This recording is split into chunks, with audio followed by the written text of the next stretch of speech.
Hello guys, welcome to Chem Learn P. Chem Learn P में आप सभी का स्वागत है। लास्ट पार्ट में हमने इंस्ट्रूमेंटेशन ऑफ हायर स्पेक्ट्रोस्कोपी देखा था, उसमें फ्लो डायग्राम देखा था, देन डिटेक्टर्स के बारे में, मोनोक्रोमीटर्स है, रेडिएशन सोर्स है, वो सब कुछ हमने देख लिया था। बट थोड़ा सा पार्ट बाकी रह गया था, जैसे कि sampling technique. Sampling technique IR spectroscopy में सबसे मोस्ट इम्पोर्टेंट रहती है, क्योंकि अगर आपका सैंपल अच्छी तरह से सैंपल ट्यूब में नहीं गया है और सुटेबल प्रोसीजर से नहीं जाता है, तो मे बी पॉसिबल है कि आपका जो स्पेक्ट्रा है आपको नहीं मिलता है। तो इसीलिए सैम्पलिंग टेक्निक सबसे मोस्ट इम्पोर्टेंट रहती है। सैम्पलिंग टेक्निक एक्चुअली 4 टाइप से हो सकती है। जैसे कि आप सभी को बताए, जो हमारा सैंपल होता है वो सॉलिड स्टेट में हो सकता है, लिक्विड स्टेट में हो सकता है एंड गैस फॉर्म में हो सकता है। 3 टाइप में हो सकता है। तो मे भी पॉसिबल है कि हमें तीन टाइप से अगर सैम्पलिंग करना पता होना चाहिए। इसीलिए सैम्पलिंग टेक्निक 4 टाइप्स की है, अवेलेबल है। जैसे कि फर्स्ट टाइप है सैम्पलिंग टेक्निक की solid state sampling. Solid state sampling यानी कि सॉलिड कंपाउंड आपके पास होता है तो उसकी आप सैम्पलिंग कैसे कर सकते हो। तो उसमें भी कुछ टाइप्स है, जैसे कि पैलेटाइजेशन टेक्निक। पैलेटाइजेशन टेक्निक नाम ही बता रहा है, पैलेटाइजेशन टेक्निक यानी कि पैलेट्स बनाना। यानी कि आपका जो भी सैंपल है उसका हमें पैलेट्स बनानी पड़ेगी। पैलेट्स बनाने के लिए सबसे पहले तो हम यूज़ करेंगे अल्काइल हैलाइड, यानी कि KBr है, NaCl है, वो यूज़ करेंगे। क्योंकि ये यूज़ क्यों होता है पूरी हायर स्पेक्ट्रोस्कोपी में, क्योंकि ये जो KBr एंड NaCl है वो आपका जो हायर रेडिएशन सोर्स है वो इजीली पास आउट कर सकता है, पास थ्रू आउट कर सकता है। इसीलिए हम अल्काइल हैलाइड यूज़ करते हैं। एंड ये जो अल्काइल हैलाइड है अप्रोक्सीमेटली 1 ग्राम हमें सैंपल लेना है एंड 100 to 200 ग्राम जैसा KBr और NaCl लेना है। उन दोनों का मिक्सर बनाना है और मिक्सर बना के उसको क्रश करना है। यानी कि टोटल हमारा अगर हम 100 ग्राम KBr NaCl लेते हैं तो 101 ग्राम जितना होगा। अगर 200 लेते हैं तो 201 ग्राम जितना आपका टोटल सा मिक्सर होगा। तो ऐसे क्रॉस करना है 1 gram sample and 100 to 200 gram KBr NaCl। Then ये जो मिक्सर बन गया, उस मिक्सर को हमने पंचिंग मशीन के पास ले जाना है। Punching machine actually pharmaceutical company में सबसे ज़्यादा यूज़ होती है कि जो भी हमारे पास पाउडर होता है उसे टैबलेट फॉर्म में कन्वर्ट करके देता है। तो ये जो पंचिंग मशीन है उसे हमें जो मिक्सर पाउडर है उसको हम पंचिंग मशीन में डालेंगे और उसके बाद प्रेशर अप्लाई करके उसकी टैबलेट फॉर्म बनाएंगे। बट ये जो टैबलेट बनेगी उसके कुछ डायमीटर है, जैसे कि उसका डायमीटर 10 mm होगा और उसकी थिकनेस 1 to 2 mm होगी। इतनी थिकनेस होनी चाहिए, इससे ज़्यादा नहीं होनी चाहिए। इससे ज़्यादा थोड़ी सी ज़्यादा होगी तो चलेगा, बहुत ज़्यादा होनी नहीं चाहिए। क्योंकि अगर इससे ज़्यादा होगी तो मे बी पॉसिबल है कि हायर स्पेक्ट्रोस्कोपी की जो सैम्पलिंग है, सैंपल ट्यूब, उसमें मे बी नहीं जाएगी। इसीलिए थिकनेस और डायमीटर कंपलसरी चेक करना है। एंड मैंने अब आपको आगे बताया था कि फ्लो डायग्राम, उसमें रेफरेंस एक था, रेफरेंस और डिटेक्टर के साथ। तो वहाँ पे रेफरेंस, एज अ रेफरेंस आप KBr और NaCl का सॉल्यूशन यूज़ कर सकते हो। ठीक है, दोनों में से आप कुछ भी यूज़ कर सकते हो। KBr ले लो, अदरवाइज़ NaCl ले लो। जिसका मिक्सर यहाँ पे लिया है वही यहाँ पे आप एज अ रेफरेंस ले सकते हो।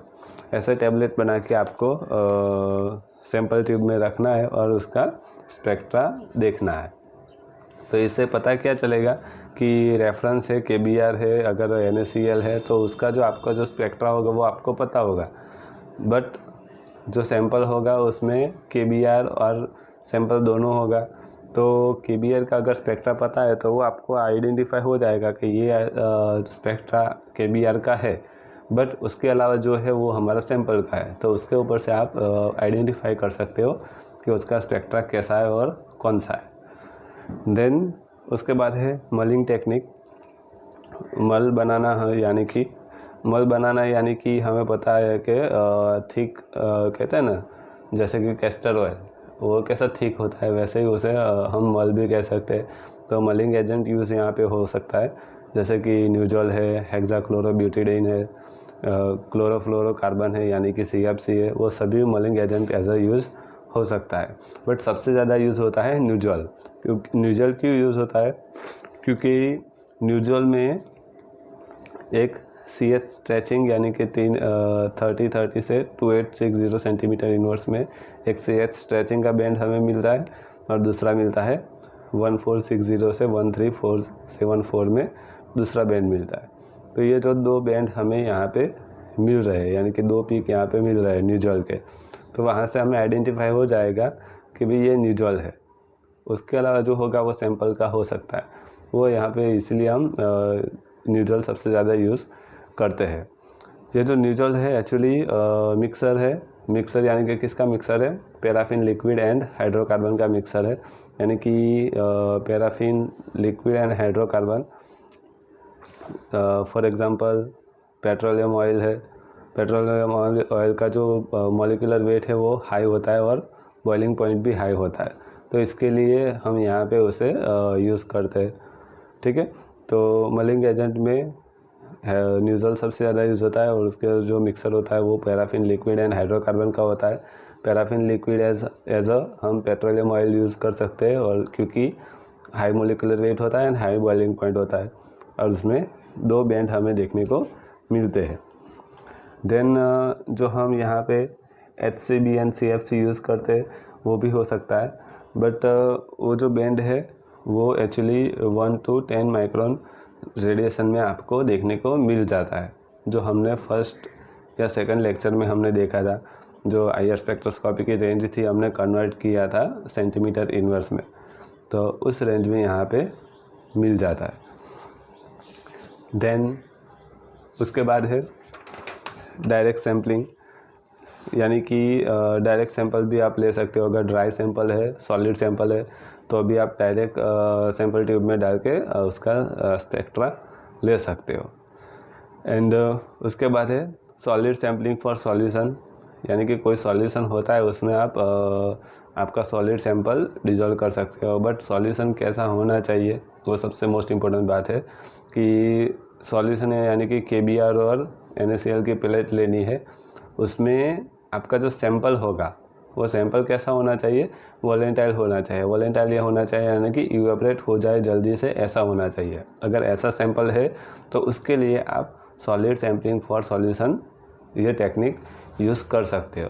तो वॉलेंटाइल सैंपल आपको लेना है, उसमें डिप करना है सैंपल में, और सैंपल में जैसे ही डिप करोगे KBr NaCl के पैलेट, वैसे ही तुरंत थोड़ी देर के बाद सैंपल इवेपोरेट हो जाएगा, और थोड़ा सा सैंपल KBr और NaCl की जो पैलेट है उस पर चिपक जाएगा, और वही NaCl KBr की पैलेट आपको आगे यूज़ करनी है।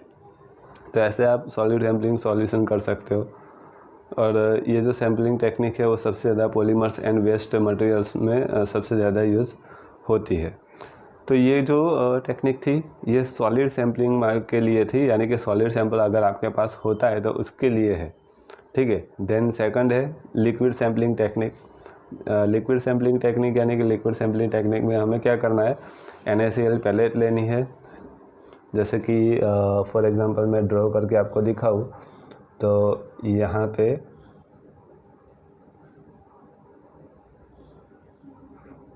ऐसे एक NaCl की पैलेट होती है, उसके ऊपर ऐसे आपको सैंपल लिक्विड सैंपल लेना है, और उसके बाद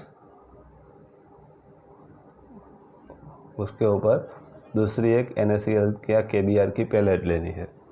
ऐसे आपको पैलेट का एक स्टैंड बनाना है। इसे हम एज अ सैंडविच टाइप भी कह सकते हैं। बीच में आपका सैंपल होगा, ऊपर नीचे NaCl KBr की पैलेट्स होगी। तो ये जो होगी वो डायरेक्ट आपको सैम्पलिंग जो ट्यूब होती है उसमें आपको रखना है, और आपको स्पेक्ट्रा देखना है। बट यहाँ पे ये चीज़ ध्यान रखनी है कि NaCl और लिक्विड और NaCl पैलेट जो होती है उसकी टोटल थिकनेस कितनी होनी चाहिए? 0.1 to 0.5 mm, उससे ज़्यादा होनी नहीं चाहिए। यानी कि ये जो सैंडविच बन रहा है उसकी जो थिकनेस होती है वो। ओके, तो ये लिक्विड सैम्पलिंग टेक्निक थी, उसमें सैंडविच टाइप भी हम कह सकते हैं। Then gas sampling technique. Gas sampling technique कब यूज़ होती है? जब हमारे पास sample as a gas form में होता है तो उसके लिए आपको एक सेल लेना पड़ता है, तो गैस ट्यूब लेनी पड़ती है। तो ये जो गैस ट्यूब होती है उसकी लेंथ अप्रोक्सीमेटली 10 सेंटीमीटर होती है, ठीक है। एंड ये टेक्निक सबसे ज़्यादा यूज़ होती है जो लेस ऑर्गेनिक कंपाउंड होते हैं उसके लिए। एंड उसके बाद लास्ट में सबसे ज़्यादा मोस्ट इम्पोर्टेंट, यहाँ पे थोड़े से स्टूडेंट कंफ्यूज हो जाता है कि सॉल्यूशन सैम्पलिंग टेक्निक क्या है एक्चुअली। तो आपका जो भी सैंपल है उसे हमें सॉल्यूशन में डिज़ोल्व करना है और उसके बाद यूज़ करना है। बट सॉल्यूशन कौन सा लेना है वो सबसे मोस्ट इम्पोर्टेंट बात है। अगर सॉल्यूशन आपने सैंपल आपने ऐसा सॉल्यूशन में डिज़ोल्व कर दिए जो सॉल्यूशन आप सॉल्यूशन आप यूज़ नहीं कर सकते, तो सैंपल आपका वेस्ट जाएगा। जैसे कि यहाँ पे सॉल्यूशन के लिए बहुत ही लिमिटेड रेंज है, जैसे कि यहाँ पे carbon tetrachloride, chloroform, carbon bisulphide, hexane, methanol, ethanol, ये सब यूज़ कर सकते हो। बट पानी यूज़ नहीं कर सकते, वाटर आप यूज़ नहीं कर सकते, क्योंकि वाटर क्या होता है, एब्जॉर्प्शन, जो रेडिएशन सोर्स होता है वो एब्जॉर्ब करता है, क्योंकि H बॉन्ड यहाँ पे फॉर्म होता है। तो इसके लिए आपको यहाँ पे फैक्टर्स, अफेक्टिंग फैक्टर वहाँ पे आपको देखने को मिलता है, इसीलिए H2O ज़्यादातर यूज़ नहीं करते। तो ये थी हमारी सैम्पलिंग टेक्निक। अगर सैम्पलिंग टेक्निक आपको समझ में आई है तो प्लीज़ वीडियो को लाइक करो, शेयर करो एंड कमेंट करो। एंड कुछ स्टूडेंट ऐसे हैं कि वीडियो तो देखते हैं बट सब्सक्राइब नहीं करते, तो प्लीज़ चैनल को सब्सक्राइब कर दो एंड बेल आइकॉन प्रेस कर दो, ताकि जल्दी से जल्दी जैसे ही वीडियो अपलोड हो तो आपको नोटिफिकेशन मिलती रहे। Thank you, have a nice day.